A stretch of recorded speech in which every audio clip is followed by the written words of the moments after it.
পত্রখানি দিচ্ছেন। স্বর্গের মর্তের পাতালে সকলের পত্র লেখা হয়েছে। বলাই দিলে কি দেখছে না, সকলের পত্র লেখা হলে বৃন্দাবনের জন্য কোনো পত্র লেখা হয়। বলছে কানাই, বৃন্দাবনের জন্য কোনো পত্র নেই কেন? বলছে দাদা, তুমি কি জানো না, সকল জায়গায় নিমন্ত্রণ করলে আত্মস্থলে নিমন্ত্রণ মানা।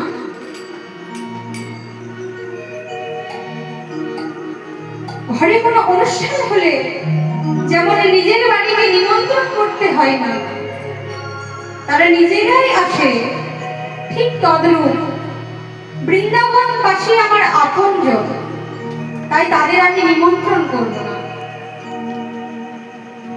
এবার দেবর্ষী নারদ চলে গেলেন,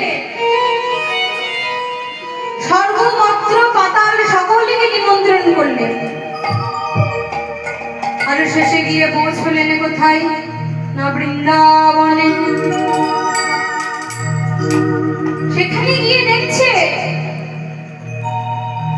মাতা যশোমতী ক্ষণে চৈতন্য ক্ষণে অচৈতন্য হয়ে যাচ্ছে।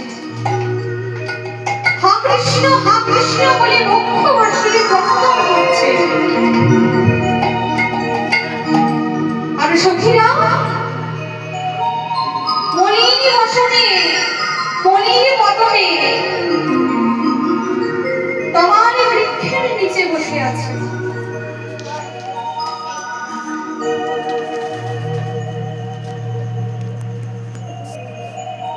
এবারে গিয়ে মা যশোমতীর কাছে যেই না গেছে, নুপুরের ধ্বনি শুনে বলছে গোপাল,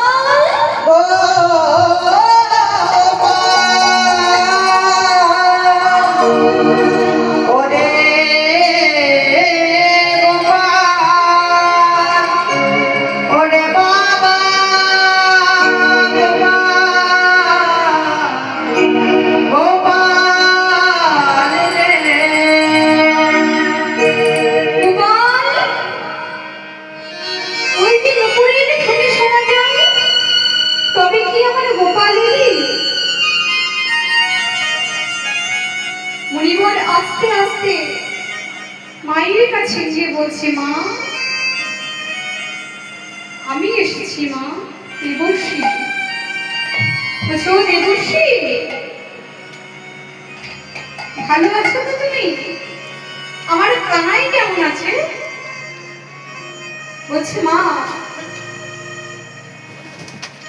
দারুবাড়ি একখানি যজ্ঞের আয়োজন করা হয়েছে, সেই যজ্ঞে গোপাল তোমায় নিমন্ত্রণ পত্র পাঠিয়েছে। দেখো মা। মা যশোদা ক্রন্দন করতে করতে বলছে, দেবর্ষী তুই হয়তো জানিস না বাবা, যেদিনে গোপালে আমায় ছেড়ে চলে গেছে, সেদিনে হতে ক্রন্দন করতে করতে আমার চোখের দৃষ্টিও চলে গেছে। আমি গোপালের বদন দর্শন করতে পারি না, সেই নয়ন আমার আর দেখে না। যেই স্নেহে যেই কর দিয়ে আমি গোপালকে আলিঙ্গন করতে পারি না, সেই করে আমি আর রমণীয় বানাই না।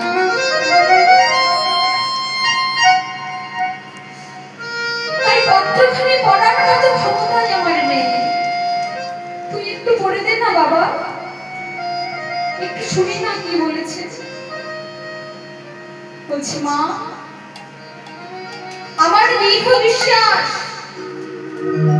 তুমি এই পত্রখানি একবারে নয়নে স্পর্শ করো, গোবিন্দের পরশে হয়তো তুমি আবার দৃষ্টি ফিরে পাবে।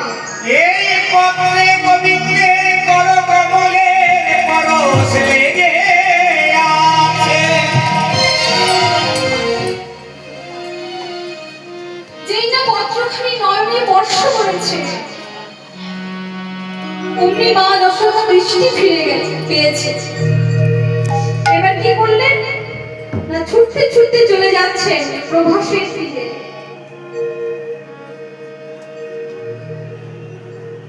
আর এদিকে সেখানে খবরটা পৌঁছে মুনিবর আবার চললেন রাধা রানীর কাছে।